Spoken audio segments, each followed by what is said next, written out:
What I used to do was start in my depth and think, right, I'm getting some bites here, but they're swimming past my flow. So I'd go into the shallower water, go in, catch 2 or 3, and then all that happens is I just get an odd fish swimming around, and I'm fishing in too shallow water.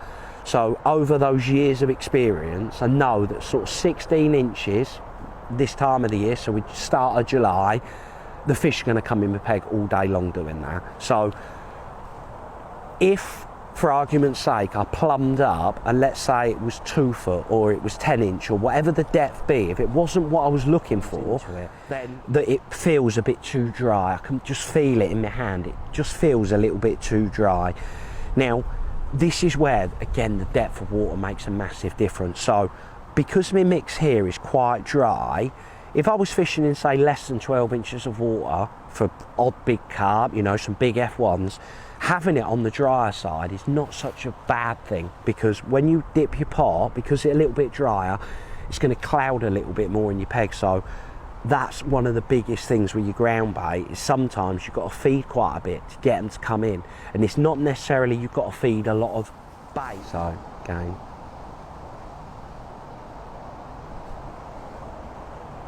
all I'm concerned about at the moment is there is fish in my peg. That's good. Once we've caught a couple, it will settle down a little bit. And this is why I didn't want to start, you know, basically fish before we started filming. Our little liner. That's the first one on a worm. Once you've caught a couple, it will, you know, your peg changes. That's a big F1. Hooked in the mouth. Absolutely perfect. Hooked in the side of the mouth there, which is lovely. So, nice F1 to start with. But a little thing, every time I unhook a fish, if it's hooked here, my rig might have drifted a little bit.